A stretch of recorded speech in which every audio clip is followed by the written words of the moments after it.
Hello hello hello hello. जैसा कि आप लोग जानते हैं कि हमारा एक चैप्टर चल रहा है cell cycle and cell division. तो इसको आगे बढ़ाते हुए मैं आपको इस चैप्टर को आगे पढ़ाऊंगा, जिसमें कि कुछ टॉपिक्स आते हैं आज के लेक्चर में, हम उनको पढ़ेंगे। इसे हम कह सकते हैं टुडेज़ गोल।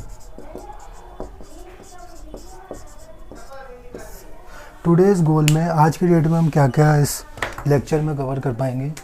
कुछ तो हम डीएनए के बारे में पढ़ेंगे, कुछ क्रोमैटिन के बारे में, कुछ न्यूक्लियोइड, कुछ हम क्रोमोसोम के बारे में भी पढ़ेंगे।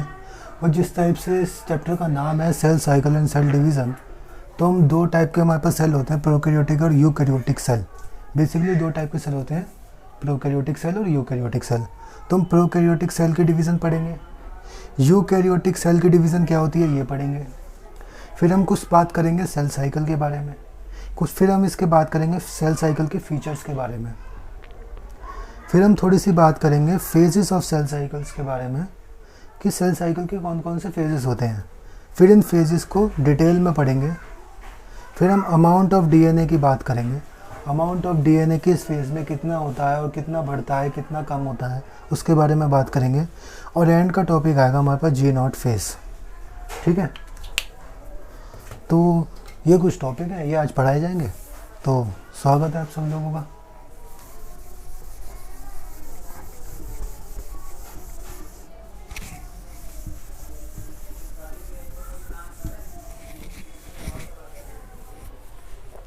तो सबसे पहला टॉपिक है हमारा डीएनए। डीएनए क्या होता है? डीएनए की फुल फॉर्म क्या होती है? डीएनए की फुल फॉर्म आपको याद होनी चाहिए, कई बार नीट के एग्जाम में पूछा जा चुका है। इसकी फुल फॉर्म होती है D oxyribose nucleic acid. DNA की फुल फॉर्म होती है डी ऑक्सीराइबोस न्यूक्लिक एसिड। जैसा कि इसका नाम में पता चल रहा है, it is a nucleic acid, तो हम कहेंगे DNA is a nucleic acid. ठीक है। सेकेंड थिंग, ये कुछ इस टाइप का इसका स्ट्रक्चर होता है, जैसा कि आप देख सकते हैं यहाँ पे।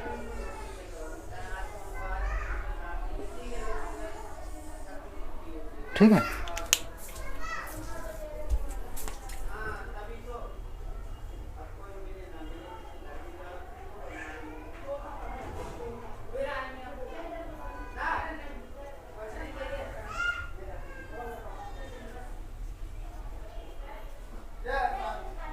कुछ इस टाइप का इसका स्ट्रक्चर होता है।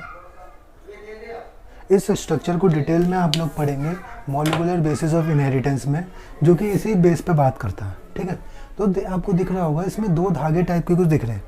ये बेसिकली एक थ्रेड लाइक स्ट्रक्चर होता है। हम कह सकते हैं it is a thread like structure with two strands, with two, देखो इसके अंदर दो स्ट्रैंड्स हैं, पहला स्ट्रैंड ये, दूसरा स्ट्रैंड ये। बेसिकली अगर आप धागे की बात करो, जैसे हमने कह दिया थी it is a thread like structure, तो धागे की बात करेंगे ना, तो आप हमारे इसमें हम धागे को स्ट्रैंड कह रहे हैं। एक धागा ये हो गया, यानी कि एक स्ट्रैंड ये हो गया, सेकेंड धागा ये हो गया तो सेकेंड स्ट्रैंड ये हो गया। इस हिसाब से हमने इसको टू स्ट्रैंड्स वाला कह दिया। It is a two stranded structure, यानी इसके पास दो स्ट्रैंड है, जैसा कि आपको दिख रहा है, पहला स्ट्रैंड ये, सेकंड स्ट्रैंड ये। इतनी बात समझ में आई। अब आते हैं, बात करते हैं इसका फंक्शन क्या है। बेसिकली डीएनए जो है उसका फंक्शन क्या है, डीएनए का होना क्या चीज़ दिखाता है, उसका काम क्या है। अगर डीएनए कुछ है, अगर इतना बेसिक स्ट्रक्चर है, कोई बढ़िया सा स्ट्रक्चर है, तो कुछ ना कुछ तो काम करता होगा। सेल के अंदर जो भी चीज़ है उसका कुछ ना कुछ काम है। ठीक है, तो इसका काम क्या है? इसका काम क्या है,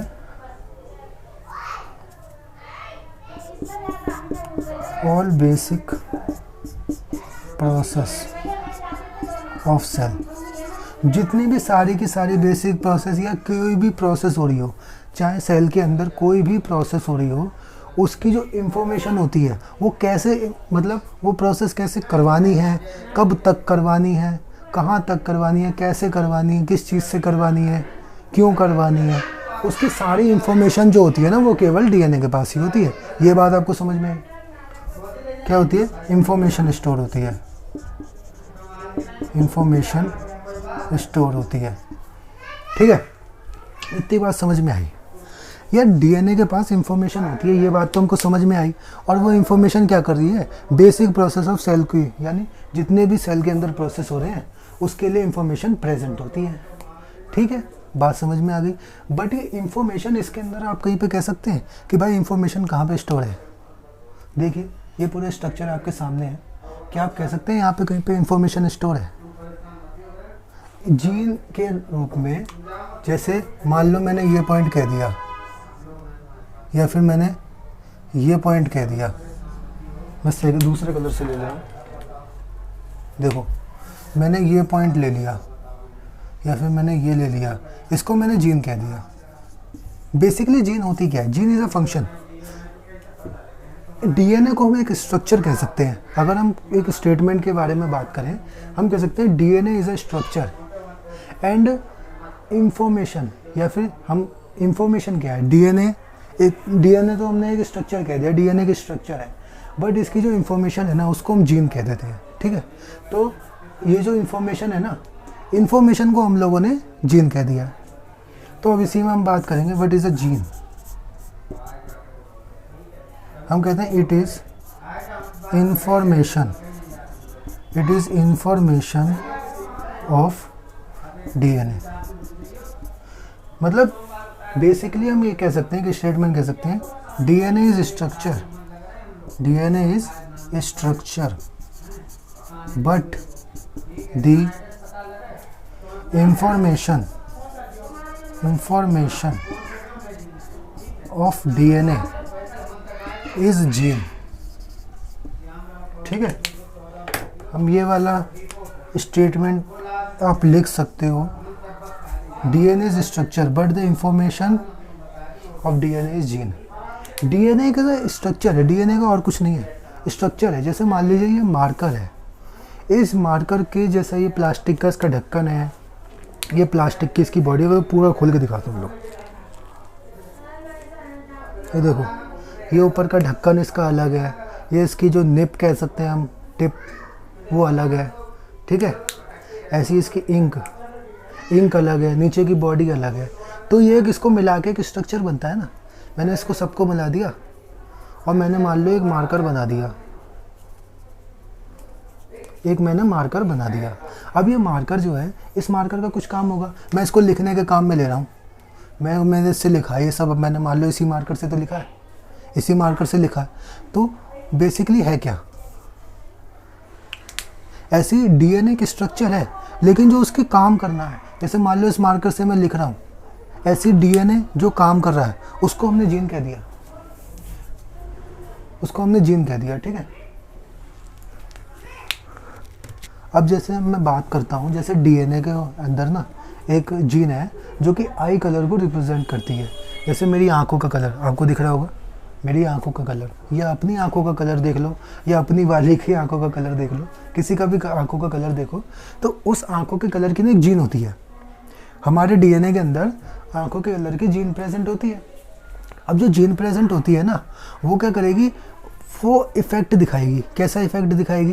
कि किसी की आंखें आपने देखी होंगी ब्लैक होती हैं, किसी की आपने ब्लू कलर की आंखें देखी होंगी, किसी की आपने देखी होंगी ग्रीन कलर की आंखें। बहुत रेयर चांस है, वैसे दो तरीके की आंखें इंडिया में नॉर्मली आपको दिख जाती हैं। एक तो ब्लैक कलर की आइज़, जो कि मेरी भी है और बाकी सबकी भी होती है। एक होती है ब्राउन कलर की आइज़। दो आई कलर हमको दिखते हैं। आइरिस के अंदर जो कलर होता है वो दो टाइप का दिखता है, ब्लैक और ब्राउन। नॉर्मली मैक्सिमम % यही दिखता है, कुछ का ब्लू भी होता है। तो जीन जो है ना, जीन के अंदर जो मतलब जीन जो इन्फॉर्मेशन है ना, आई कलर की जो इन्फॉर्मेशन है, उसमें ये चीज़ें स्टोर होंगी। जैसे कि आंखों का कलर कैसा होगा, आंखों की पोजीशन कहाँ होगी। जैसे आंखों की पोजीशन ये है, अभी तक कोई ऐसी जीन नहीं आई है जिसमें आंखों की पोजीशन कहीं और हो, बट जीन का कलर मतलब आंखों का कलर इज अ जीन। ठीक है, तो इस मामले में समझ में आया। एक चीज़ और, जैसे डीएनए है ना, डीएनए की ना कई सारी फॉर्म होती हैं। जैसे डीएनए, क्रोमैटिन, क्रोमोसोम, इन सब में जीन प्रेजेंट होती है। ये बात तो पक्की है भाई, इन सब में जीन प्रेजेंट होती है। तो मैं कहता हूँ gene is present in DNA, chromatin and chromosome, but functional only in DNA. अब ये मैंने एक लाइन लिख दी है, इस लाइन का बहुत बड़ा मतलब है, अभी समझाता हूँ आपको। देखो पहले इसको पढ़ते हैं, 2 बार पढ़ेंगे। जीन इज़ प्रेजेंट, इसका मतलब प्रेजेंट है, आप पढ़ लेना आराम से। Gene is present in DNA, chromatin and chromosome.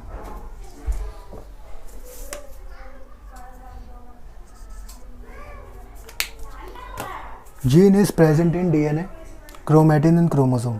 Gene is present in DNA, chromatin, chromosome. मतलब जीन जो है डीएनए में भी मिलती है, क्रोमोसोम में भी मिलती है और क्रोमैटिन में भी मिलती है। तीनों चीज़ों में जीन प्रेजेंट होती है, but functional only in. But जो जीन है वो केवल फंक्शनल होगी डीएनए में। डीएनए में ही आपको फंक्शनल होती हुई दिखेगी। ठीक है, अब एक बार और समझाता हूँ मैं। जैसे मान लो एक डीएनए है, जैसे मान लो डीएनए ना बहुत खुला हुआ स्ट्रक्चर होता है। जैसे मान लो ये स्ट्रक्चर जो है ना, जैसे मान लो ये मेरा हाथ है, बहुत खोल सा रखा है मैंने, ये डीएनए मान लो। फिर मैंने इसको थोड़ा सा ना टाइट कर लिया, पंजा टाइप का बना लिया। इसको मान लो ये क्रोमैटिन है, थोड़ा सा कंडेंस कर लिया। फिर मान लो मैंने ऐसे करके मुट्ठी बना ली, ये पंच बना लिया मैंने, इसको मैंने कह दिया क्रोमोसोम। ऐसे ही डीएनए जब ऐसी फॉर्म में होता है तो हम इसको डीएनए कह देते हैं। अगर डीएनए थोड़ा सा इस टाइप का हो जाए, इस टाइप से दिखने लग जाए, मतलब उसकी कोई इस टाइप के 2 स्ट्रैंड वगैरह कुछ नहीं दिख रहा, बस ऐसे जाल जैसा कोई स्ट्रक्चर दिखे, इसको हम कह देते हैं क्रोमैटिन। यानी कंडेंस फॉर्म हो गई ना डीएनए की कंडेंस फॉर्म हो गई डीएनए। और इसको भी अगर और कंडेंस कर दिया जाए, ऐसे ऐसे कुछ दिखने लग जाए क्रॉस टाइप के स्ट्रक्चर में, तो हम इसको कह देते हैं क्रोमोसोम। तो यानी जो जीन है ना वो इसमें भी दिखेगी, इसमें भी दिखेगी, इसमें भी दिखेगी, इसमें भी दिखेगी, इसमें भी दिखेगी और इसमें भी दिखेगी। बट जब जीन का जो काम है, जो भी हम प्रोसेस हो रही है ना, यानी कोई भी उसका जो उसके पास इंफॉर्मेशन है उसको एक्सप्रेस करना, लेकिन यही कहते हैं हम, जब जीन इसमें भी है, इसमें भी है और इसमें भी है, पर जब जीन को अपने आप को एक्सप्रेस करना होता है, अपनी इंफॉर्मेशन को एक्सप्रेस करना होता है, तब वो वापस, अगर मान लो इस फॉर्म में है ना, तो वापस डीएनए में आती है। और अगर डीएनए में तो अपने आप को एक्सप्रेस कर सकती है। यानी अगर जीन को एक्सप्रेस करना होगा, सुनो एक लाइन में आंसर सुनो, अगर जीन को अपनी इंफॉर्मेशन को एक्सप्रेस करना होगा तो उसे डीएनए की फॉर्म में आना पड़ेगा, तभी वो एक्सप्रेस कर सकती है, वरना नहीं कर सकती। ठीक है, एक बार और पढ़ते हैं। जीन डीएनए में भी होती है, क्रोमैटिन में भी होती है, क्रोमोसोम में भी होती है। ठीक है, बट जीन को जब एक्सप्रेस करना होगा, अपनी इंफॉर्मेशन को एक्सप्रेस करना होगा, तो उसे डीएनए फॉर्म में होना बहुत ज़्यादा ज़रूरी है। ठीक है, तो इस पॉइंट, इन सबको नोट कर लो, अगले टॉपिक पे बढ़ते हैं। 5 तक गिन रहा हूँ यार, नोट कर लेना, पॉज करके कर लेना। 1 2 3 4 5 नोट कर लेना आप लोग, मैं मिटा रहा हूँ। पॉज करके नोट कर लिया करो यार, समय आपका भी बचेगा और लेक्चर की ड्यूरेशन भी कम हो जाएगी।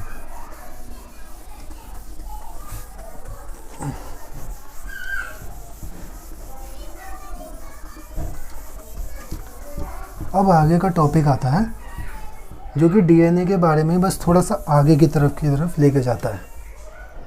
जैसे कि सबसे अब हमारा टॉपिक आता है क्रोमैटिन।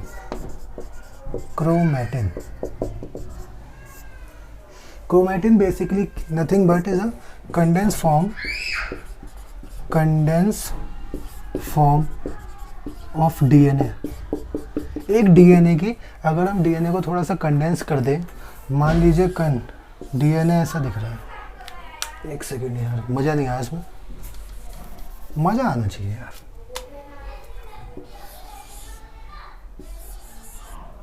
ये मान लो ये डीएनए हमको दिख रहा है, हमने डीएनए को कंडेंस करना है, तो हम कंडेंस कैसे करेंगे?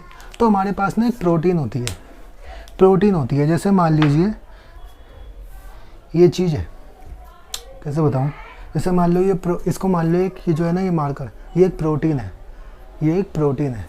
अब मुझे ना इसके ऊपर ना कोई धागा लपेटना है। मान लो मेरे पास ये डीएनए इज थ्रेड ही तो है। जैसे अपने धागे की रीलें देखे होंगे अपने घर में, धागे की जो रील होती हैं उसमें क्या करते हैं, इस टाइप का स्ट्रक्चर होता है थोड़ा, उसके ऊपर ऐसे ऐसे करके धागे को लपेट देते हैं। इसी तरीके से हमारे पास ना कुछ वो होती हैं प्रोटीन्स। इसके अंदर क्या होता है, ये डीएनए जो है ना ये ऐसे करके ना ऐसे ऐसे करके ना लपेटा जाता है। लपेटना मतलब ऐसे राउंड कर देना, जैसे रीलों में देखा होगा, या कोई भी धागा ले लो यार, धागे को ऐसे ऐसे ऐसे करके, जैसे आपने पतंग उड़ाना तो यार बहुत ही पसंद होगा। पतंग की जो चरखी होती है, चरखी को मान लो प्रोटीन, चरखी जो है ना जैसे बनाता हूँ यार, मज़ा आएगा तभी।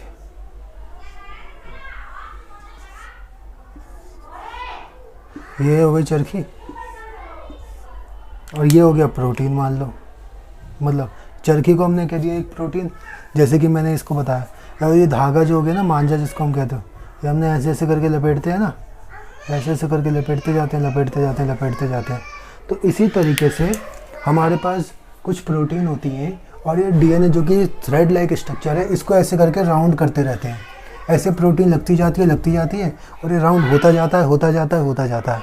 तो बेसिकली यार डीएनए को कंडेंस करने में तो सबसे बड़ा हाथ किसका है, इस प्रोटीन का ही तो है। इसको मिटा रहा हूँ। डीएनए को कंडेंस करने में सबसे बड़ा हाथ तो इस प्रोटीन का ही है ना। तो प्रोटीन ही तो मेन है यार, तो प्रोटीन ही तो मेन है। अब बताओ, जो क्रोमैटिन हुआ, क्रोमैटिन जो वो कंडेंस फॉर्म ऑफ डीएनए है, बट इसके अंदर केवल डीएनए थोड़ा ना, ये प्रोटीन भी तो आ गई, ये प्रोटीन भी तो आ गई। तो इसमें हम क्या लिखेंगे, इसके अंदर होता क्या क्या है, हम कह देंगे इसके अंदर डीएनए होता है, ठीक है, और ये प्रोटीन होती है। इस प्रोटीन को हम हिस्टोन्स प्रोटीन कहते हैं, हिस्टोन प्रोटीन।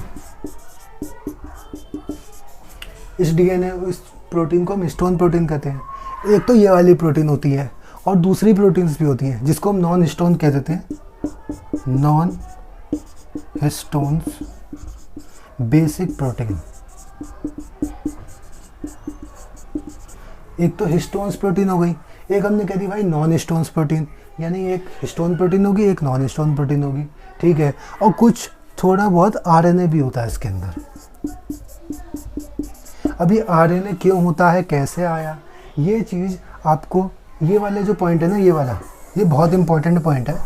और ये पता कहाँ से उठाया गया है, ये उठाया गया मॉलिक्यूलर बेसिस ऑफ इनहेरिटेंस से। जब आप मॉलिक्यूलर बेसिस ऑफ इनहेरिटेंस पढ़ोगे ना, तब आपको एक एक पॉइंट ये समझ में आएगा ये ऐसा है क्यों। और ये जो धागा मैंने लपेटा है ना, ये मैंने इतना ही क्यों लपेटा, मैंने ऐसे ऐसे करके और क्यों नहीं लपेट दिया इसके ऊपर, इसके ऊपर मैंने और क्यों नहीं लपेट दिया, ये भी बात है। इसके ऊपर धागा इतना ही लपेटता है, कितना लपेटा जाता है कितना नहीं लपेटा जाता है वो आपको पता चल जाएगा, ठीक है, ठीक है, वो आपको पता चल जाएगा कितना लपेटा जाता है कितना लपेटा जाता है। पहले ये बात सुनो, क्रोमैटिन जो है ना, it is a condense form of DNA, ठीक है। तो इसमें डीएनए होगा, ठीक है। अब उसकी कंडेंस फॉर्म है तो उसमें डीएनए तो होगा ही होगा, हिस्टोन्स प्रोटीन होंगे, नॉन हिस्टोन्स प्रोटीन होंगे और आरएनए होगा, ठीक है। इतनी बात समझ में आई आपको, ठीक है। अब हम बात करते हैं, देखो एक तो कंडेंस फॉर्म ये हो गई, एक हम कह देते हैं न्यूक्लियोइड। देखो ये बेसिकली प्रेजेंट होता है, ये लिख लो, it is present in eukaryotic cell, eukaryotic cell, ठीक है। ये बेसिकली प्रेजेंट होता है यूकैरियोटिक सेल में। एक चीज़ होती है न्यूक्लियोइड,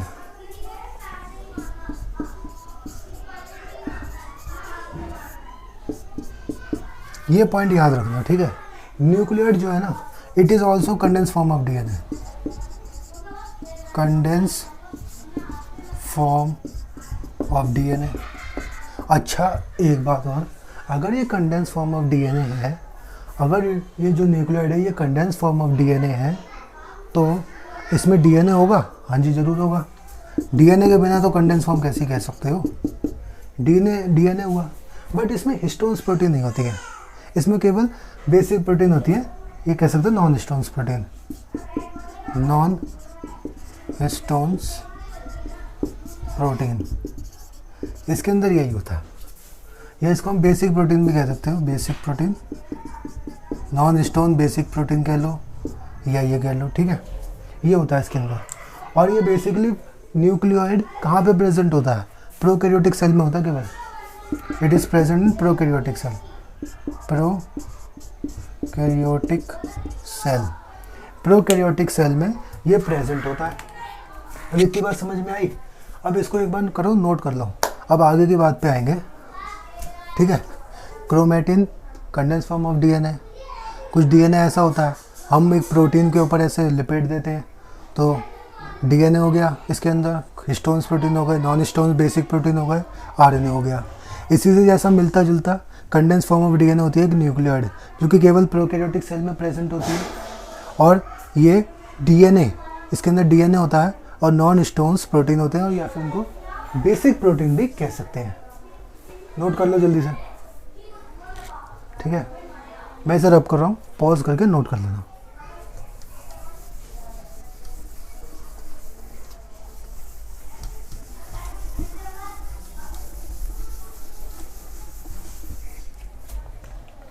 अब नेक्स्ट पॉइंट आता है हमारे पास कि हमने देखो डीएनए को कंडेंस करा और क्रोमेटिन बना लिया।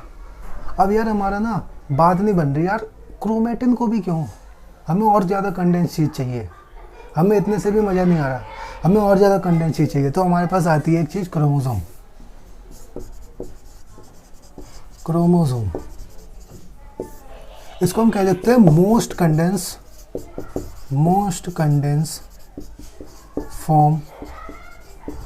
Condense form of DNA. DNA की सबसे ज़्यादा कंडेंस फॉर्म अगर है तो it is a chromosome. Chromosome है, और जो कि है, एग्जिस्ट करती है, most condense form of DNA है, ठीक है। अब ये बात तो समझ में है, most condense form of DNA है, और ये यूकैरियोटिक सेल में मिलेगी। ये भी कह सकते हैं present in eukaryotic cell only, ठीक है। ये पॉइंट लिख लेना, इससे समझ में आ जाता है हर इंसान को। बाकी अब बात करें ना क्रोमोसोम की, तो क्रोमोसोम में ना एक बड़ा ट्रिकी पॉइंट होता है कि सबसे पहले तो यही समझो, कंडेंस फॉर्म ऑफ डीएनए, सबको ये बात हजम नहीं होती है।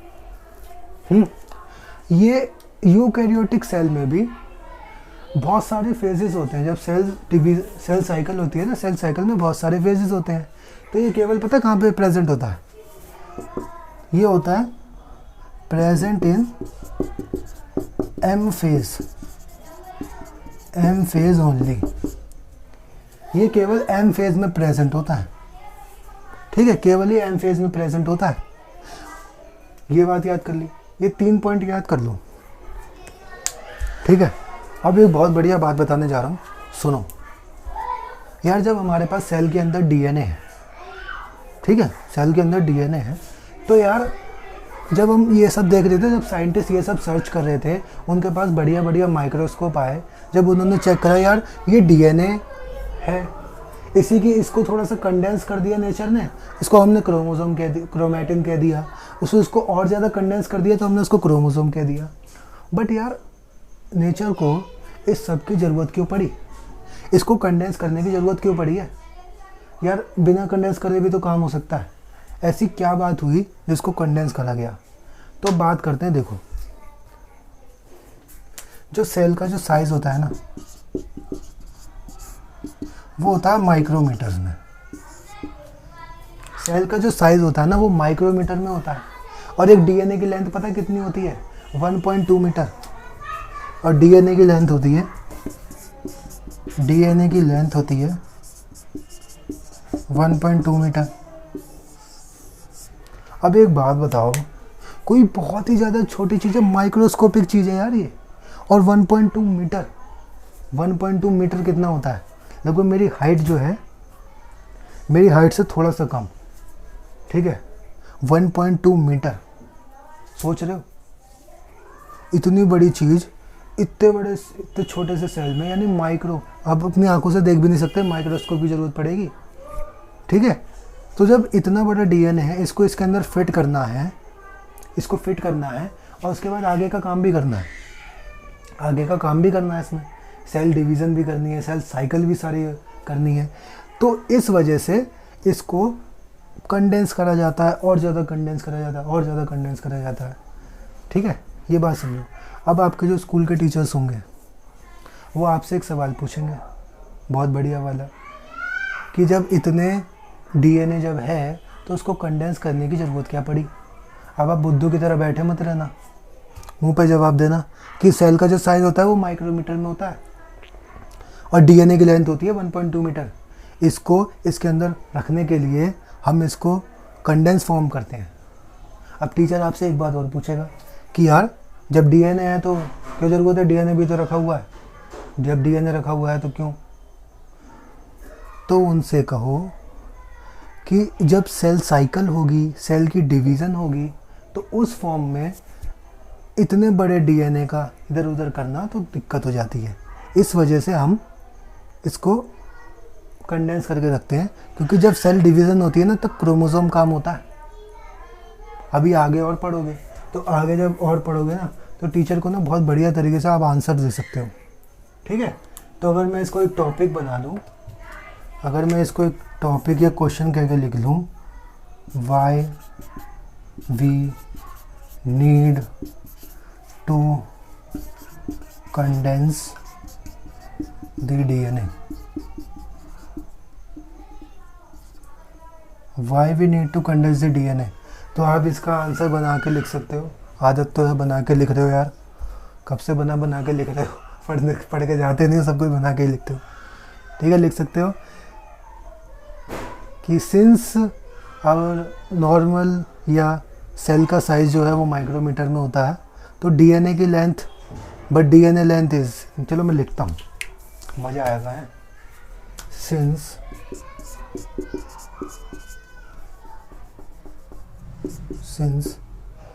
the cell size can be in micrometer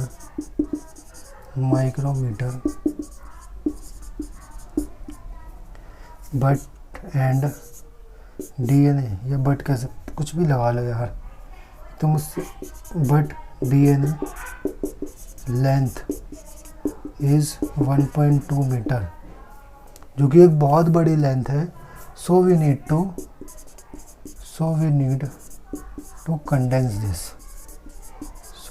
condense this, ये लो यार, अब तो काम भी आसान कर दिया, आपका। चलो बहुत बढ़िया तरीके से इसको भी लिख लो, मैं मिटाने जा रहा हूँ इसको।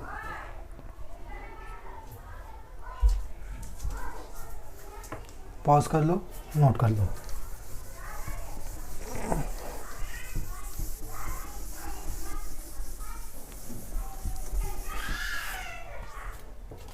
ठीक है, अब ये तीनों चीज़ें पढ़ ली।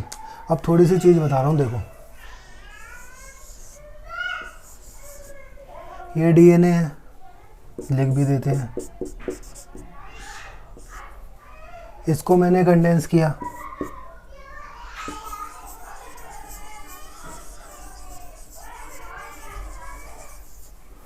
मान लो कुछ ऐसा बना, फिर उसके साथ कुछ ऐसा भी बनता जा रहा है, कुछ ऐसा भी बनता जा रहा है।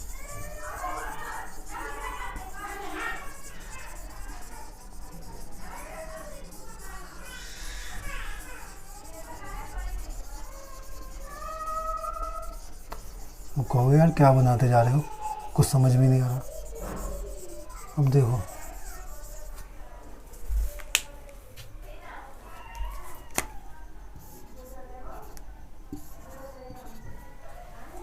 इस पूरे को हम कह सकते हैं क्रोमैटिन, इस पूरे को हम क्रोमैटिन कह रहे हैं। बट यार ध्यान से देखो क्या ये दोनों एक जैसा लग रहा है। मान लो ये जो चीज़ है ये थोड़ी सी कम कंडेंस लग रही है, ये वाली चीज़ जो है थोड़ी सी ज़्यादा कंडेंस लग रही है कि नहीं। ध्यान से देखो, थोड़ी सी कम कंडेंस लग रही है, थोड़ी सी ज़्यादा कंडेंस लग रही है। तो ये वाली जो चीज़ है ना ये लेस कंडेंस है, लेस कंडेंस, इसको हम कहते थे यूक्रोमैटिन। ठीक है, ये वाली जो चीज़ है ना ये थोड़ी सी ज़्यादा कंडेंस है, तो हम इसको कहते हैं मोर कंडेंस। इसको हम कहते थे हेटेरोक्रोमैटिन।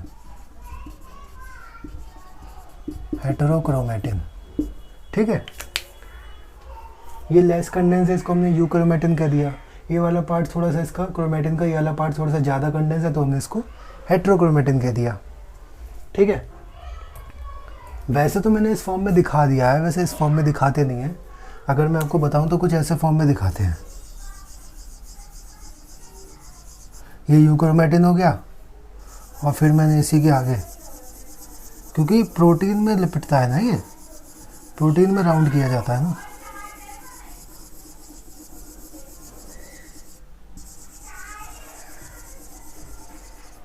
ठीक है, इस फॉर्म में होता है ये। पहले कुछ इस फॉर्म में होगा, फिर ये इस फॉर्म में आएगा, फिर ये इस फॉर्म में और ज़्यादा कंडेंस हो गया। अब इसके भी बाद भी मोस्ट कंडेंस फॉर्म आती है, इसको मैं बताता हूँ आपको। इसके बाद हमने और कंडेंस कर दिया तो कुछ ऐसा सा स्ट्रक्चर दिखता है, कुछ ऐसा सा स्ट्रक्चर दिखता है। बेसिकली हमने इसको कह दिया क्रोमोसोम।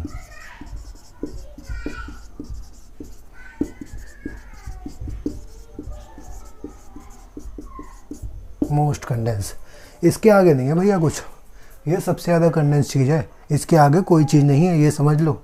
मेन जो मोस्ट कंडेंस जो चीज़ है ना वो यही है। जो सबसे ज़्यादा इम्पोर्टेंट काम होगा ना इसी में होगा सारा कुछ। जो सबसे ज़्यादा इम्पोर्टेंट चीज़ होगी ना सेल साइकिल और सेल डिवीज़न में, वो इसी फॉर्म में होगी। ये फॉर्म तो केवल दिखाने के लिए है, दिखा के छुपा लिया जाएगा, मेन काम तो इसमें होगा। मैक्सिमम टाइम ये दिखता है। और जब तिजोरी खुलती है, तिजोरी कब खुलती है, मान लो तिजोरी टाइप कह सकते हैं उसको, चलो मजाक नहीं करते। ठीक है, अब एक पॉइंट जो कि नीट के पेपर में आ चुका है, बहुत इम्पोर्टेंट पॉइंट है, नीट के PYQ में आप चेक कर लेना, आया हुआ है। मैं दोनों पॉइंट लिख रहा हूँ। ठीक है, कलर चेंज करा यार।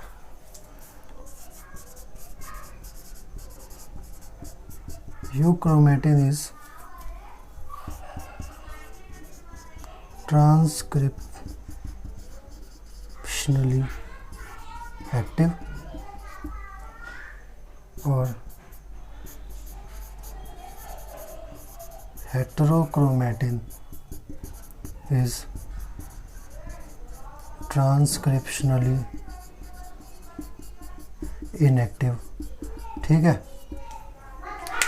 क्वेश्चन क्या आया था, क्वेश्चन क्या था, स्टेटमेंट वाइज क्वेश्चन था, सिलेक्ट करेक्ट स्टेटमेंट वगैरह। तो उसमें एक स्टेटमेंट ये लिखी हुई थी, ये वाली स्टेटमेंट लिखी हुई थी कि हेट्रोक्रोमेटिन इज ट्रांसक्रिप्शनली इनएक्टिव। क्या ये सही स्टेटमेंट है? तो हाँ जी ये सही स्टेटमेंट है। यूक्रोमेटिन इज ट्रांसक्रिप्शनली एक्टिव, हाँ जी ये भी सही स्टेटमेंट है। तो आपको ये दोनों स्टेटमेंट याद रखनी है। क्यों है, कैसे हैं, हमको डिटेल में पढ़ाओ।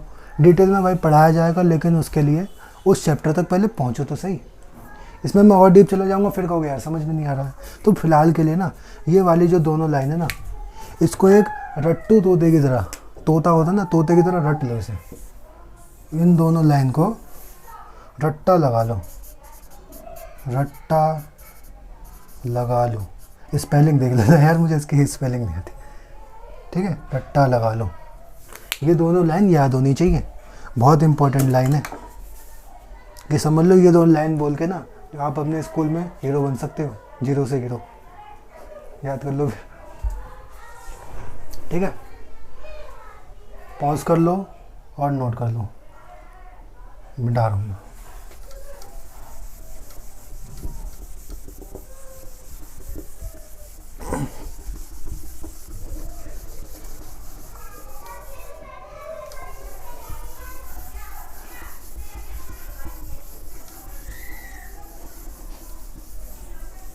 कुछ लोगों के कमेंट आ रहे थे कि वॉइस में थोड़ी वॉइस लो हो रही है, वॉइस कम है। तो आप एक बार देख लो, अगर आपको फिर भी वॉइस कम लगे तो आप मेरे को कमेंट कर सकते हो। और अगर आपको लगे, क्योंकि अभी तो मान लो ये तो रिकॉर्ड हो गया, अगर आपको वॉइस कम लगे तो मेरे को मैसेज भी कर दो, कमेंट भी कर दो। और हो सके तो ईयरफोन या फिर कोई हेडफोन वगैरह लगा के इसको कंप्लीट कर लो। आगे से ऐसा नहीं होगा। बाकी मैं इसमें भी थोड़ा तेज़ बोलने की कोशिश कर रहा हूँ, तो ठीक है, आगे से होगा भी नहीं और इसमें होगा भी नहीं। वैसे तो एक सेकंड में चेक करूँ। तो अब एक पॉइंट आता है, हमने तीनों चीज़ें पढ़ ली, क्रोमेटिन भी पढ़ लिया, क्रोमोसोम भी पढ़ लिया, डीएनए भी पढ़ लिया। तो हम बात करते हैं, हमारे पास दो टाइप के सेल होते हैं, ठीक है। हमारे पास दो टाइप के सेल होते हैं, एक प्रोकैरियोटिक सेल और यूकैरियोटिक सेल, जो कि पहले लेक्चर में आपको डिटेल में मैं समझा चुका हूँ, ठीक है। तो दो टाइप के जो सेल होते हैं ना, तो दोनों टाइप में डिवीज़न होगी, दोनों सेल टाइप में एक डिवीज़न होगी। तो सबसे पहले मैं बात करता हूँ प्रोकैरियोटिक की सेल डिवीज़न की। आ जाओ, प्रोकैरियोटिक सेल डिवीज़न। प्रोकैरियोटिक की सेल की डिवीज़न कैसी होगी? तो भाई एक बात बताओ, प्रोकैरियोटिक का मान लो मैं सेल बनाता हूँ, ठीक है। मान लो ये सेल है, इसके अंदर सबसे पहली बात आपको पता होगा मेम्ब्रेन बाउंड ऑर्गेनल्स नहीं होते। सबसे पहली बात नीचे लिख दे रहा हूँ, prokaryotic cell, prokaryotic cell membrane bound organelles नहीं होते। सेकंड थिंग, इसके अंदर कोई जैसे डीएनए जो है ना वो साइटोप्लाज्म में पड़ा होता है, कोई न्यूक्लियस जैसा कोई चैम्बर नहीं होता इसके अंदर। तो डीएनए यानी कि डीएनए मैंने बना दिया, लो। अब ये प्रोकैरियोटिक सेल है, इसके अंदर जो डीएनए है ये कंडेंस फॉर्म है, डीएनए फॉर्म नहीं है, ये कंडेंस फॉर्म है। इस फॉर्म को क्या कहेंगे हम, न्यूक्लियोइड या क्रोमैटिन? जल्दी से जवाब दो, न्यूक्लियोइड या क्रोमैटिन? इसको हम कहेंगे न्यूक्लियोइड, न्यूक्लियोइड, ठीक है, इसको हम कहेंगे न्यूक्लियोइड। अब मान लो इसकी जो डिवीज़न होनी है, तो डिवीज़न में क्या होगा, सेल अगर डिवाइड करना है तो दो सेल को अगर मान लो मैं डिवाइड कर दूँ, मान लो ये जो सेल है इसको मुझे डिवाइड करना है, तो मैंने दो सेल बना दिए, तो भाई इसके भी तो दो करूँगा ना। ये जो चीज़ है, ये न्यूक्लियोइड जो है, इसको भी तो डबल करना पड़ेगा ना। तो मैं क्या करूँगा, मैं कह रहा हूँ न्यूक्लियोइड को मैं डबल कर रहा हूँ, न्यूक्लियोइड को डबल कर रहा हूँ। और इस वाली जो प्रक्रिया होता है न्यूक्लियोइड को डबल करना, इसको हम कह देते हैं डीएनए रेप्लिकेशन, साइंस की लैंग्वेज में डीएनए रेप्लिकेशन। डीएनए की क्या करा दी हमने, रेप्लिकेशन करा दी, ठीक है। तो क्या होगा, कुछ ऐसा दो से बन जाएंगे। साइज नहीं बढ़ता यार, मैंने साइज बढ़ते फालतू दिखा दिया। रुको एक मिनट, फिर तुम कहोगे साइज भी बढ़ जाता है। ये साइज इतना ही है, ठीक है, साइज को बढ़ा हुआ मत मानना। अब मेरे हाथ में कंप्यूटर नहीं है जो मैं सेम बना दूँ बिल्कुल ही, ठीक है। अब ये दो न्यूक्लियोइड हो गए। अब भाई देखो डीएनए की रेप्लिकेशन भी हो गई। अब क्या करेंगे, क्या करेंगे, मान लो खाना था, खाना बना भी लिया, अब खाने का जो बन चुका इसका क्या करेंगे, खाएंगे भाई, डिवाइड करेंगे, डिवाइड करेंगे, क्या हो जाएगा, दो सेल बनेंगे। अब यहाँ पे डिवीज़न जो होती है उसको हम फिजन कह देते हैं,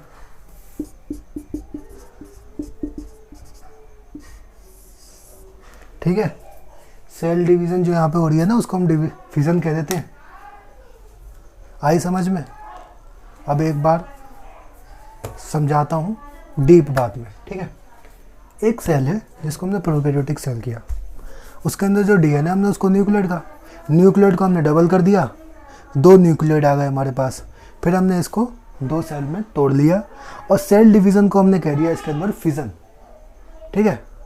तो अगर आपसे कोई क्वेश्चन आ जाए कि भाई साहब प्रोकैरियोटिक सेल में, प्रोकैरियोटिक जो सेल है ना उसके अंदर जो डिवीज़न होती है उसका बेसिकली नाम क्या है, तो हम उसका नाम कह देते हैं भैया इसका नाम है फिजन।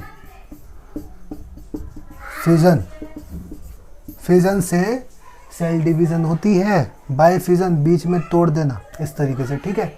और इसी चीज़ को कुछ बुक्स एनसीईआरटी में तो नहीं लिखा है, कुछ बुक्स में आपको ये कह देते हैं भैया इसको हम ए माइटोसिस कह देंगे, ए माइटोसिस कह देंगे। माइटोसिस नहीं हो रही है तो हमने इसको ए माइटोसिस कह दिया। अब तुम कहोगे यार माइटोसिस होती किस में, तो भाई यूकैरियोटिक के डिवीज़न में होती है माइटोसिस, ठीक है। मेन बात करो, फिजन को हमने कुछ बुक्स में ए माइटोसिस भी कहते हैं, क्योंकि अगर आप कहीं पे पढ़ोगे कि यार ये चीज़ तो पढ़ा ही नहीं तो आपको गलत लगेगा, तो ये भी बता दिया मैंने, ए माइटोसिस कहते हैं, ठीक है। तो इसके 2 पॉइंट लिखूंगा मैं, 2-3 पॉइंट लिखूंगा, उसको याद कर लेना। ये वाली चीज़ ड्रॉ कर लो अपनी कॉपी में, कॉपी या रजिस्टर जो भी है, कुछ तो कॉपी भी नहीं है, पन्नों पे लिख रहे हैं ऐसे ऐसे करके, कोई फटा नीचे पन्ना होगा उस पर। चलो नोट करो, मैं उठा। अब आगे का टॉपिक है, इसकी 2-4 लाइनें बताऊंगा, कभी आपसे पेपर में वगैरह वगैरह पूछ ले, क्योंकि बोर्ड के पेपर में ना स्टेटमेंट वाइज में बहुत लिखना पड़ता है, तो उसी में काम आएगा ये।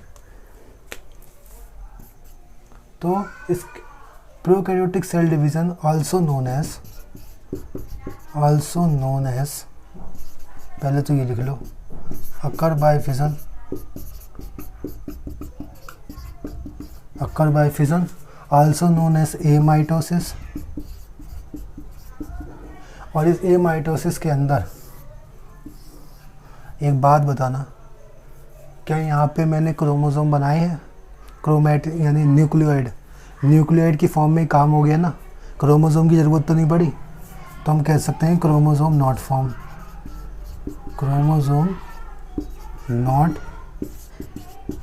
फॉर्म। इस बात के लिए पूछ सकता है आपसे, और आपसे पूछ सकता है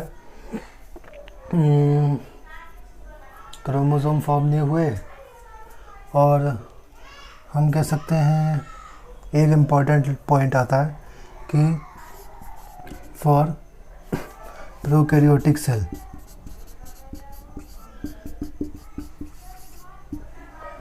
सेल डिवीजन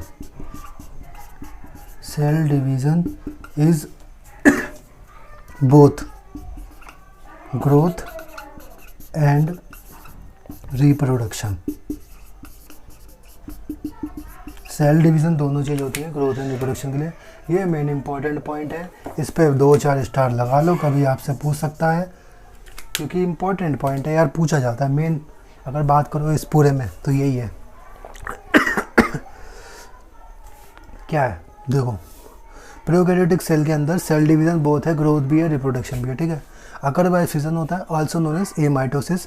क्रोमोसोम इसके अंदर फॉर्म नहीं होते, न्यूक्लियोइड के फेज में ही काम हो जाता है। और अगर आपसे कोई कहे क्या डीएनए रेप्लिकेशन हुई है, एक और लिख लो, डीएनए रेप्लिकेशन अकर, डीएनए रेप्लिकेशन भी हुई है।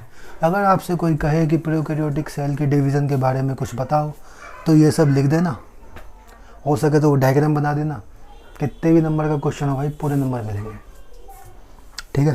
बाकी नीट में तो ये पूछा जाएगा कि होती है कि नहीं होती, स्टेटमेंट वाइज में, कि करेक्ट स्टेटमेंट बताओ कि डीएनए प्रोकैरियोटिक सेल में क्रोमोसोम फॉर्म होते हैं या नहीं, इस टाइप में। तो मिटा रहा हूँ मैं इसे।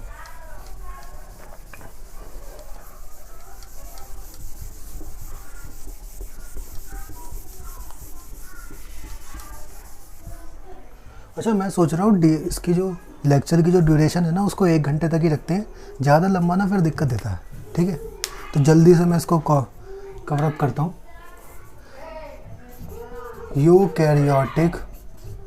Eukaryotic cell division. अब यूकैरियोटिक सेल की जो डिवीज़न है ना, एक यूकैरियोटिक सेल बनाते हैं, मज़ा आएगा। बड़ा सा बना दिया यार, गोल सा भी लग रहा है।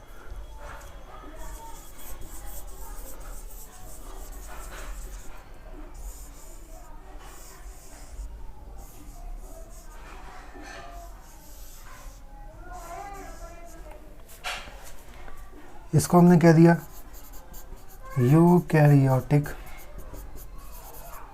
दिख रहा है यार यहाँ तक, देखो एक बार, हाँ मस्त दिख रहा है।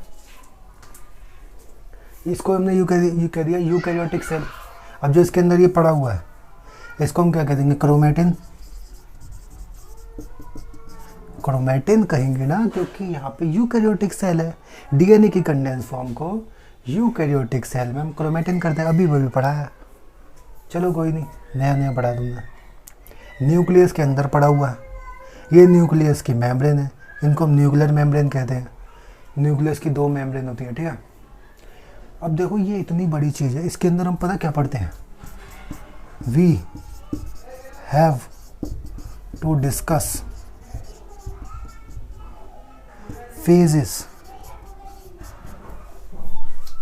फेजेस, और फेजेस भी एक नहीं है, बहुत सारे फेज है। G1 phase, G2 phase, S phase, M phase, बहुत सारे फेज होते हैं इसके अंदर। देखो ये 4 है, G1 phase, G2 phase, S phase और M फेज। कुछ एक एडिशनल है G0 फेज, इसके बारे में भी मैं आपको पढ़ाऊंगा, पर आ जाएगा एंड में समझा दूंगा। ठीक है, ये फेज है। अब उसको उससे थोड़ा सा कंपाइल कर देता हूँ, थोड़ा आसान ही रहेगी, थोड़ा मज़ेदार भी रहेगा। तो इसके अंदर इसको कह सकते हैं अकर बाय माइटोसिस और मियोसिस। या तो माइटोसिस से होगी या मियोसिस से होगी। कुछ सेल्स में माइटोसिस शो करते हैं, कुछ सेल जो हैं वो माइटोसिस शो करते हैं, कुछ सेल्स जो होते हैं वो मियोसिस शो करते हैं। ठीक है, अब हम कह सकते हैं इसके अंदर डीएनए रेप्लिकेशन होगी। हाँ जी, बिल्कुल होगी, डीएनए रेप्लिकेशन अकर। और क्या होगा इसके अंदर? क्रोमोसोम फॉर्म होंगे। हाँ जी, क्रोमोसोम भी फॉर्म होंगे, क्रोमोसोम भी फॉर्म होंगे, डीएनए की रेप्लिकेशन भी होगी, अकर बाय माइटोसिस और मियोसिस हो गया है। नोट कर लो, इतना काफ़ी है इसको। अब आगे के टॉपिक्स पे हम जाएंगे। फेजेस पढ़ने से पहले 1-2 टॉपिक आते हैं, उनको पढ़ाएंगे। सीक्वेंस मैंने आपको पहले ही लिखवा दी थी, बता रहा हूँ मैं, नोट कर लो।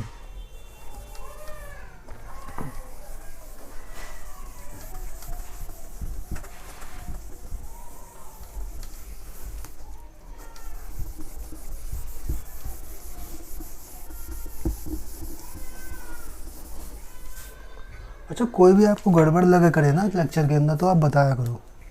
कमेंट सेक्शन दे रखा है, उसको कमेंट सेक्शन तो समझो ही नहीं, उसको तो फीडबैक समझो कि आपको फीडबैक मिल गया है, पेपर बढ़िया सा।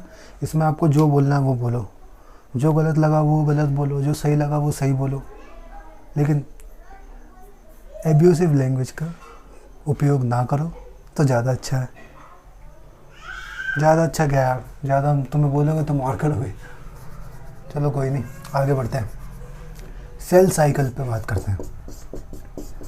पहले लेक्चर में भी थोड़ा सा बताया था, है क्या ये? It is a sequence of events कह सकते हैं, इवेंट्स कह लो, या कुछ भी जो होता है हमने इवेंट्स कह सकते हैं। क्या क्या इवेंट्स हैं इसके अंदर? हम कह सकते हैं ग्रोथ हो गई, सेल ने ग्रोथ कर ली, डीएनए की रेप्लिकेशन हो गई, एंड सेल डिवीज़न। ठीक है, ग्रोथ हो गई, डीएनए रेप्लिकेशन हो गई और सेल डिवीज़न हो गई। ठीक है, तो इन तीनों के सीक्वेंस को हम एक सेल साइकिल का नाम दे देते हैं कि सेल जो है ना वो 3 काम करता है। ग्रोथ करता है, डीएनए को रेप्लिकेट करता है, यानी डीएनए डबल करता है, और हमारे पास सेल को डिवाइड कर देता है। बात ख़त्म। और एक बात और, growth, DNA replication,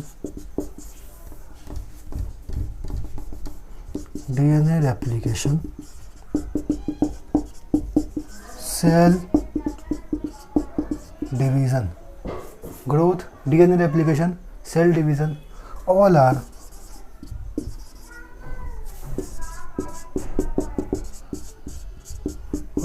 continuous process. ये मैंने लाइन तो लिख दी, मतलब क्या है? मतलब भाई सेल जो है ना, सबसे पहले वो ग्रोथ करेगा, उसके बाद वो डीएनए रेप्लिकेशन करेगा, उसके बाद वो सेल डिवीज़न करेगा। समझे?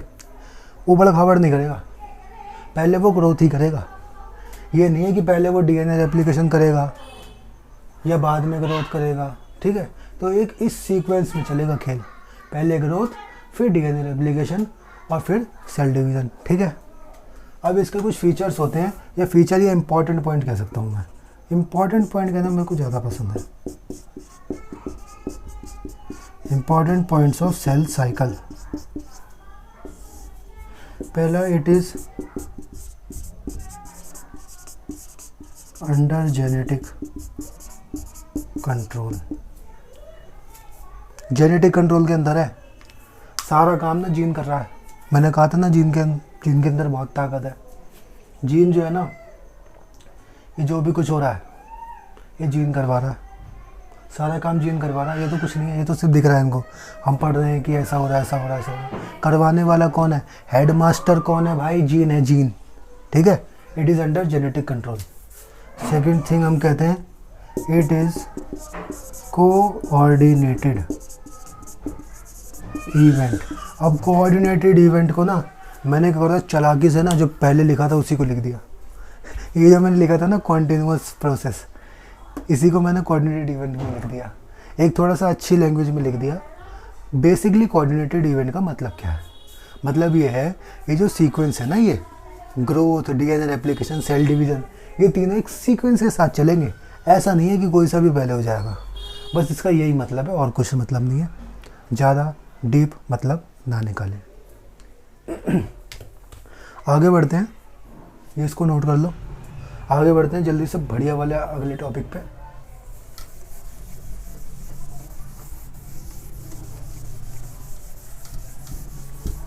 ज़्यादा बचे ही कहाँ यार। अब phases of cell cycle. Phases of cell cycle. ठीक है, तो फेजेस ऑफ सेल साइकिल की अगर मैं बात करूं तो बेसिकली हम इसको पढ़ते किस में है? Only occur in eukaryotic cell. ये तो सुन लो भाई, ये जो सेल साइकिल वाला जो खेल है ना, केवल और केवल यूकैरियोटिक सेल के लिए हो रहा है। आप ये मत कह देना कि भाई प्रोकैरियोटिक सेल में भी होता है। केवल और केवल यूकैरियोटिक सेल में होता है। सेल साइकिल, सेल डिवीज़न मतलब प्रोकैरियोटिक की तो डिवीज़न पढ़ा दी, प्रोकैरियोटिक ख़त्म। अब सारा खेल चलेगा यूकैरियोटिक सेल पे। ठीक है, तो अब इसकी बात करेंगे हम। प्रोकैरियोटिक सेल की बात नहीं करेंगे, जितनी करनी थी कर ली, उतना ही काम है उसका। ठीक है, उतना ही होता है उसके अंदर। तो ये बात समझ में आ गई। तो यूकैरियोटिक सेल में ना, ये जो यूकैरियोटिक सेल जो है, इसके अंदर सेल साइकिल की बात करेंगे, फेजेस की बात करेंगे। Basically phases of cell cycle की। तो बेसिकली कितने फेज होते हैं? तो हम कह सकते हैं 2 फेज होते हैं। 2 फेज होते हैं। तुम कहोगे यार अभी तो 4 बताए थे। सुनो, पूरी बात सुनो। 2 फेज होते हैं। एक होता है एम फेज, एक होता है इंटरफेज।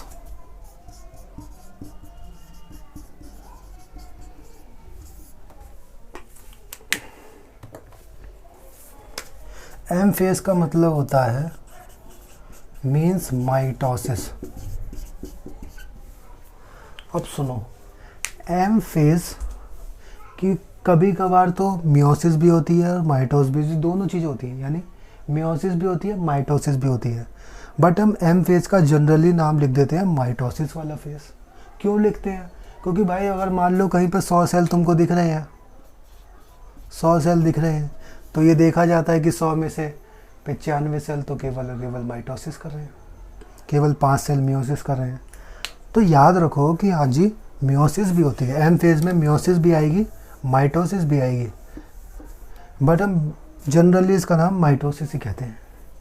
ठीक है, और ये जो इंटरफेस है, इंटरफेस के अंदर आ जाते हैं G1 + S+ में G2।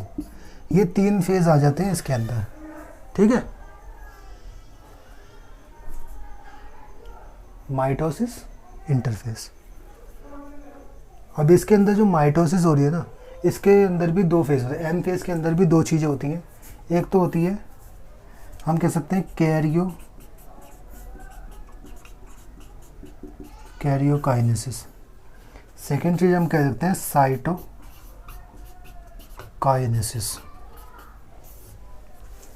कैरियोकाइनेसिस और साइटोकाइनेसिस। कैरियो का मतलब होता है न्यूक्लियस, कैरियो का मतलब होता है न्यूक्लियस, काइनेसिस का मतलब होता है डिवीज़न।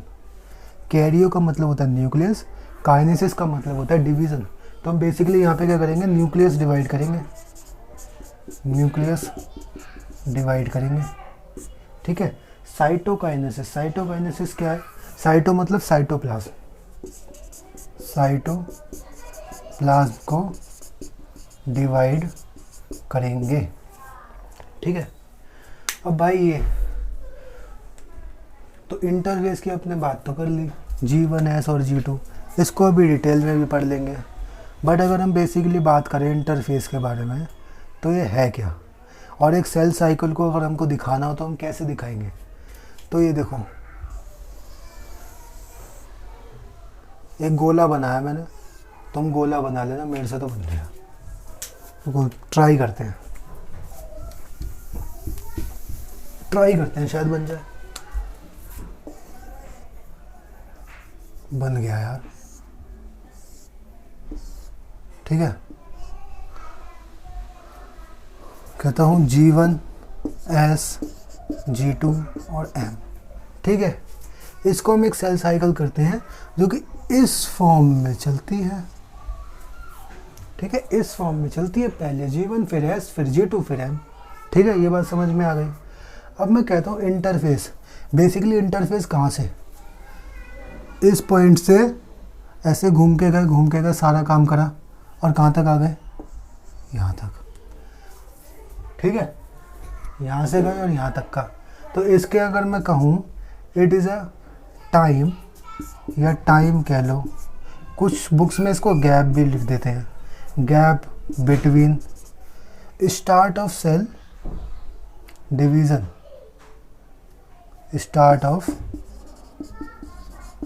सेल डिवीज़न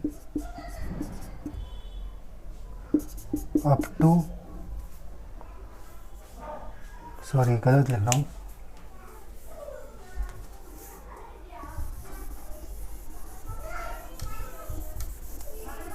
एक मिनट। अब सुनो, इसको मैं गैप लिख रहा हूँ, मान लो कुछ बुकों में गैप लिखते हैं इसको, gap between end of cell division, end of cell division and start of next division.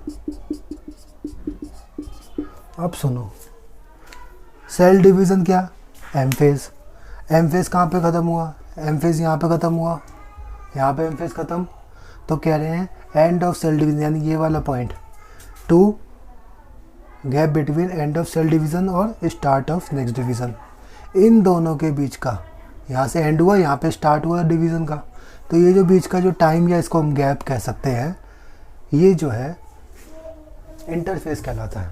कभी आपसे पूछे व्हाट इज़ इंटरफेस, तो आप ये लिख देना। और इसको हम, it is also known as resting phase, इसको रेस्टिंग फेज कहते हैं। रेस्टिंग फेज का क्या मतलब होता है, जो तुम करते रहते हो, रेस्ट नहीं, इसका होता है मतलब होता है रेस्टिंग फेज। रेस्टिंग फेज का मतलब होता है कि भाई बहुत कम काम होना, ना के बराबर काम होना। एम फेज में सबसे ज़्यादा काम होता है, तो हम इसके रिस्पेक्ट में कह रहे हैं इसको। ऐसा नहीं है भाई ये पागल है, ये भी काम कर रहा है, लेकिन इसके रिस्पेक्ट में बहुत कम काम कर रहा है, इसलिए कह सकते हैं। तो बेसिकली एक वो बात हो गई ना कि भाई हम इसके रिस्पेक्ट में कह रहे हैं। ऐसे तो ये भी, इसमें भी बहुत काम होता है, लेकिन इसके रिस्पेक्ट में कह रहे हैं, ठीक है। तो ये नोट कर लो। आगे बढ़ते हैं, फेजेस के बारे में डिटेल में बात कराता हूँ, डिटेल में पढ़ा रहा हूँ, ठीक है, नोट कर लो। अब हम बेसिकली डिटेल पढ़ेंगे फेजेस की। एम फेज का तो एंड में पढ़ेंगे। सबसे पहले G1 के बारे में पढ़ेंगे, क्योंकि स्टार्ट जो हो रही है ना सेल साइकिल, वो हो रही है G1 से, G1 से स्टार्ट हो रही है, फिर S पे जाती है, फिर G2 पे जाती है, देन आती है M पे। तो सबसे पहले तो हम G1 फेज ही पढ़ेंगे। तो आ जाओ जी, G1 फेज, यहाँ पे छोटी सी सेल साइकिल बना ले रहा हूँ, वो तो मिट गई, ये बना बढ़िया, M G1 S G2, ठीक है। तो गैप ये कुछ किस फॉर्म में चल रही है, ये ऐसे चल रही है, तो भाई G1 को मैं ये लिख सकता हूँ, G1 is a gap, gap कह सकते हैं, gap between M phase and N phase, gap between M phase and gap between M phase and S phase, दोनों के बीच के गैप को हमने G1 कह दिया। तो बेसिकली इसके अंदर होगा क्या, G1 के अंदर होगा क्या, हम कहते थे ग्रोथ अकर, ग्रोथ अकर। भैया ग्रोथ कैसे होगी, हम क्या करते हैं, साइटोप्लाज्म इंक्रीज कर देते हैं, साइटोप्लाज्म इंक्रीज कर देते हैं, साइटोप्लाज्म बढ़ जाता है ना, साइटोप्लाज्म बढ़ जाता है, इसलिए हम क्या करते हैं, ग्रोथ हो रही है। ठीक है, तो और क्या होता है इसके अंदर, हम कहते हैं इसके अंदर ER और गोल्जी बॉडी डबल हेयर, इसके अंदर ER और गोल्जी बॉडी डबल होते हैं। क्या होते हैं ER, ER एक ऑर्गेनल है, सेल ऑर्गेनल, और गोल्जी बॉडी भी एक सेल ऑर्गेनल है, ये दोनों यहाँ पे डबल हो जाते हैं। तो यही बात हम लिख रहे हैं, ER and Golgi body double hair. और हम क्या लिखते हैं, DNA डैमेज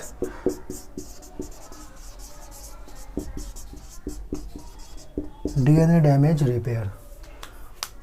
ठीक है, अब सुनो ये एक बात, G1 होगा, G1 के बाद S फेज होना है, S फेज के अंदर क्या है, DNA को डबल करा जाएगा। अब एक बात बताओ, अगर मान लो DNA में कोई खराबी है, कोई गड़बड़ है, कहीं से टूटा हुआ है, कहीं से प्रॉब्लम है, जिसको हम सही कर सकते हैं बेसिकली, अगर मान लो कोई प्रॉब्लम है, तो यार पहले हम उसको ठीक करेंगे या उसकी कॉपी कर देंगे। मान लो आपके पास कोई नोट्स है, जैसे मान लो ये मेरे पास कोई पेज पड़ा हुआ है, ये कोई क्वेश्चन का पेज है, ठीक है, मान लो इसमें कहीं पे ख़राबी है, इसमें कहीं पे मैंने कहीं पे गलत लिख रखा है और मैं इसकी कॉपी करने के लिए जा रहा हूँ, यानी फ़ोटो कॉपी करवाने जा रहा हूँ, तो यार मैं पहले उस खराबी को ठीक करूँगा ना, बाद में फ़ोटो कॉपी करवाऊँगा ना। इसी तरीके से पहले DNA का जो डैमेज है ना, उसको पहले रिपेयर कर लेंगे अपन, उसके बाद अपने बढ़िया तरीके से उसकी कॉपी बनाएंगे, मस्त तरीके से काम हो जाएगा। ठीक है, तो यही होता है। और एक और इम्पॉर्टेंट पॉइंट होता है, हम कह सकते हैं कि इसके अंदर ना दो प्रोसेस होंगे, transcription and translation process also occur for enzyme requirement। हम कह सकते हैं फॉर एंजाइम रिक्वायरमेंट, हमको कुछ एंजाइम चाहिए ना, उसकी रिक्वायरमेंट के लिए हमको ये वाली प्रोसेस और ये वाली प्रोसेस करवानी पड़ेगी। अब ये क्या होती है, हमने DNA देखा है, DNA को एक ये मान लो DNA है, ये RNA है, DNA से RNA जो बनता है 3' to 5' के लो, इसको हम कह सकते हैं ट्रांसक्रिप्शन। इसके बाद ऐसे नहीं यार रुक जाओ, इसको मैं आगे लिख रहा हूँ, इधर जगह नहीं है ना, 3' to 5', यहाँ पे मैंने क्या करें, राइबोसोम लगा दिए, यहाँ से प्रोटीन निकल रही है, ये प्रोटीन होती है, धागे जैसी प्रोटीन है, तो इसको हम क्या कहेंगे, इसको हम कह देंगे ट्रांसलेशन। ये प्रोटीन जो है ना, इसी को तो एंजाइम कहते हैं, प्रोटीन इज एंजाइम। ये जो प्रोटीन निकल रहा है कहीं ना कहीं काम करेगा ना, ये चीज़ चाहिए हमको, इसलिए हम दोनों प्रोसेस करवा रहे हैं। ठीक है, नोट कर लो इसको जल्दी से, नोट कर लो जल्दी से, मिटा रहा हूँ। अब थोड़ा आगे की बात करते हैं, अगले फेज़ के बारे में। इसको नहीं मिटा रहा मैं, काम आएगा भी है। S phase, basically S phase का मतलब क्या है, एस फेज़ में होती है DNA replication. Here DNA replication occur, DNA replication occur, यहाँ पे DNA रेप्लिकेशन होती है और कुछ प्रोटीन्स होते हैं, जैसे हम कह सकते हैं, रुको प्रोटीन का रुको, एक होता है सेंट्रियोल, एक एनिमल सेल होता है। एनिमल सेल मैंने ऑर्गेनल्स पढ़ाई थी आपको, ऑर्गेनल्स क्या होती हैं, कैसे होती हैं। तो एनिमल सेल के अंदर एक होती है सेंट्रियोल। सेंट्रियोल ये डबल हो जाती है, सेंट्रियोल डबल हो जाती है। अगर एस फेज एनिमल सेल में हो रहा है सेंट्रियोल डबल हो जाएगी। और हम कह सकते हैं इसके अंदर histones protein, histones protein double. अब कहोगे है ही नहीं डबल कहाँ से हो जाएगी भाई, क्रोमैटिन है ना, क्रोमैटिन है ना हमारे पास, क्रोमैटिन के पास हिस्टोन्स प्रोटीन है ना, डबल हो जाती है। ओके, बात ख़त्म। अब सुनो, हमारे पास 2 डीएनए थे और एक ये वाला, मतलब क्रोमैटिन के अंदर भी ना हमारे पास टाइप्स थी ना। ये है यू क्रोमैटिन, ये है यू क्रोमैटिन, ये है हेटेरोक्रोमैटिन, हेटेरोक्रोमैटिन। ये मोर कंडेंस है, मोर कंडेंस। 2 बार लिखवा दिया। ये है लेस कंडेंस, मोर कंडेंस, लेस कंडेंस। अब बताओ, कोई धागा है तुम्हारे पास, मांझा, मांझे तो तुम्हें बहुत बढ़िया समझ में आता है। जो पतंग उड़ानी है तुमको, तुम्हारे पास मांझा पड़ा है यार। मांझा ना एक तो इस तरीके से उलझा हुआ है, एक बहुत ज़्यादा उलझा हुआ है। तो तुम्हें पतंग उड़ानी है, जल्दी है तुम्हें, तुम पहले इसको उठाओगे कि यार इसको सुलझाना ज़्यादा आसान है, इसको सीधा करना ज़्यादा आसान है, इसको तो सीधा करने में भाई दिक्कत हो जाएगी, मौत आ जाएगी। तो भाई हम यूक्रोमैटिन के लिए कहते हैं इट इज़ रेप्लिकेट फर्स्ट। क्योंकि मान लो हमारे पास डीएनए है, हमारे पास ये चीज़ है, हमको इसकी बनानी है कॉपी। कॉपी बनाने के लिए क्या करेंगे भाई, पहले इसको खोलेंगे। मान लो हमारे पास फोटोकॉपी की मशीन है,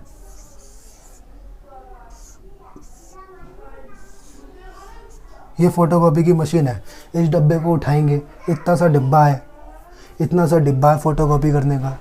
डीएनए की जो मान लो जो हमें कॉपी करनी है वो है बहुत ज़्यादा लंबी। तो क्या करेंगे, पहले इसको हल्का सा खोलेंगे, ऐसे रख देंगे, ठीक है, फिर और खोलेंगे फिर रख देंगे, फिर और खोलेंगे फिर रख देंगे, कॉपी होता चला जाएगा। ठीक है, ऐसा कुछ सिस्टम हो रहा है, कुछ ऐसा सिस्टम सा हो रहा है। तो हम कह सकते हैं डीएनए को ओपन होना पड़ेगा। DNA should be, sorry DNA तो है ही ना इधर, तो क्रोमैटिन है। Chromatin should be open, should be open for DNA replication. DNA replication के लिए क्रोमैटिन को खुलना पड़ेगा। और सबसे पहले कौन सा खुल सकता है भाई, सबसे पहले जवाब देंगे यू क्रोमैटिन। ठीक है, you chromatin, you chromatin can be open easily, so it replicate first,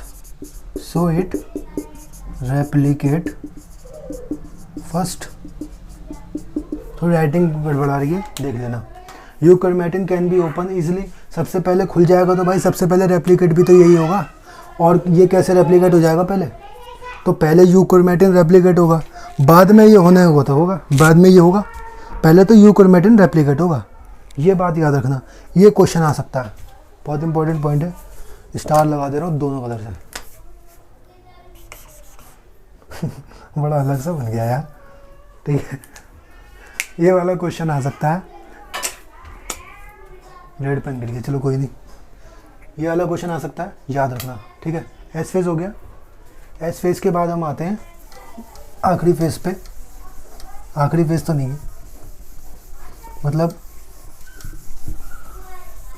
छोटे छोटे फेजेस की अगर बात करें ना, तो उसमें वो आखिरी सा फेज़ है, इसको हम नाम दे रहे हैं G2 phase. G2 phase basically हम कह सकते हैं गैप है भाई, गैप हो रहा है। गैप किसमें कह सकते हैं, पहले ये होगा बाद में ये होगा। तो gap between S phase and M phase. S phase और एम फेज़ में G1 में भी लिखा था, इन लाइन को याद रखना इसके हिसाब से। इसको याद रखो, ये अपने आप याद हो जाएगा, क्योंकि इस बात पे क्वेश्चन आता है, बहुत ज़्यादा ट्रिकी क्वेश्चन हो जाता है ना, तो कन्फ्यूज़न हो गई ना, कहाँ पे एस फेज पहले लिखना है, कहाँ पे एम फेज पहले लिखना है। तो इसलिए ना इसको याद रखना, इसको इस हिसाब से इसको बनाने की प्रैक्टिस कर लेना, ठीक है। यहाँ पे भी ट्रांसक्रिप्शन एंड ट्रांसलेशन प्रोसेस अकर, ठीक है। ये प्रोसेस यहाँ पे भी होती हैं। और अगले फेज़ में जो कि एम फेज़ है, यहाँ पे हमको स्पिंडल फाइबर चाहिए। स्पिंडल फाइबर किससे बनते हैं? ट्यूबुलिन प्रोटीन से। तो मेरा काम ये बनता है ना कि यार मैं यहाँ पे ट्यूबुलिन प्रोटीन की सिंथेसिस शुरू करवा दूँ।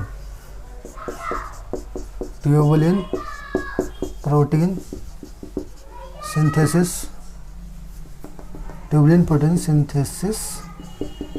आकर ट्यूबुलिन प्रोटीन की सिंथेसिस हो जाती है।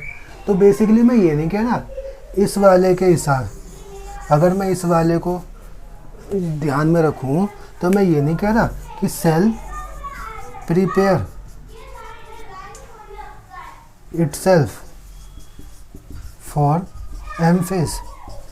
क्या एम फेज के लिए सेल अपने आप को तैयार नहीं कर रहा? सोचो, यहाँ पे एम फेज आगे होने वाला है और ये ट्यूबुलिन प्रोटीन की सिंथेसिस हो रही है इस वाले फेज में। तो भाई cell prepare itself for M phase, ये लाइन में कह सकता हूँ ना, कोई गलत तो नहीं कह रहा, ठीक है। तो इस बात को हम याद रखेंगे कि भाई cell prepare itself for M phase in G2 phase. Gap की बात कर ली, ट्रांसक्रिप्शन एंड ट्रांसलेशन की बात कर ली। अब देखो सब में बढ़िया तरीके से ना एंजाइमेटिक रिएक्शन हो रही है, बढ़िया काम हो रहा है, साइटोप्लाज्म में बढ़ रहा है, ठीक है। साइटोप्लाज्म सब में बढ़ रहा है। एक लिख लो, cytoplasm increase in all phase, ठीक है। और हम कहते हैं all phase G1 S G2 M और और मेटाबॉलिकली एक्टिव। ये जितने भी फेज है ना, एक सेकंड, ये जितने भी फेज हैं ये सारे मेटाबॉलिकली एक्टिव हैं।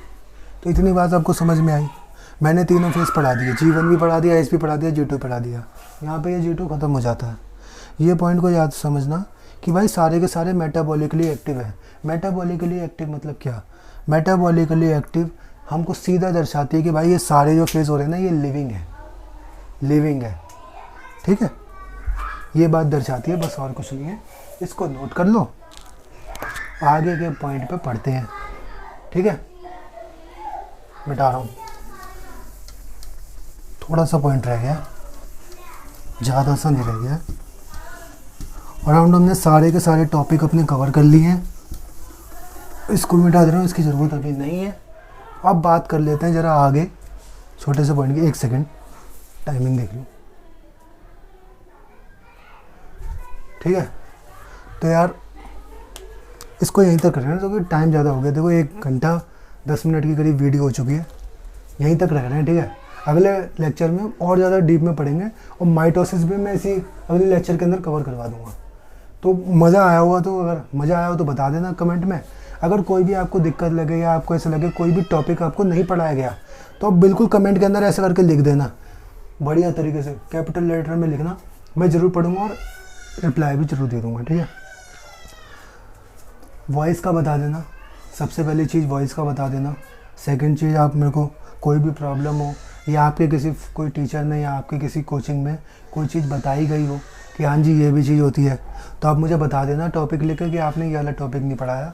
मैं अगले या किसी लेक्चर में एक एक्स्ट्रा टॉपिक वाला टॉपिक लूँगा और उसके अंदर सारी ये चीज़ें नोट कर दूँगा। लेकिन आपको सही बताऊँ, थोड़ा सा पेशेंस रखना चाहिए, थोड़ा पेशेंस रखो, क्योंकि मेरे को पूरा चैप्टर पढ़ाने दो। एक बार अगर मैं पूरा चैप्टर पढ़ा लूँगा ना, फिर आप मुझसे कहना कि यार आपने ये चीज़ नहीं पढ़ाई या आपने ये चीज़ नहीं पढ़ाई, तो मैं उसको एड्रेस करूँगा, ये भी बताऊँगा क्यों नहीं पढ़ाई, और जब कह रहे हो तो पढ़ा भी दूँगा, ठीक है। तो ख़त्म करते हैं। अच्छा लगा आप यहाँ तक, अगर आपने यहाँ तक देखा है तो आपने बहुत सारी चीज़ें पढ़ी हैं। अभी माइंड में ना बहुत सारा वो होगा कन्फ्यूज़न, ये क्या ये क्या। एक बार नोट्स बना लो, उसको 2 बार रीड कर लेना, एक बार केवल 2 बार रीड कर लेना। 2 बार रीड करने के बाद आंखें बंद करना 5 मिनट के लिए, और अपने आप आपके दिमाग में सारे के सारे कॉन्सेप्ट बनने लग जाएंगे। कोई प्रॉब्लम नहीं है, बहुत आसान है। 2 बार रीड करने की बात है बस, ठीक है।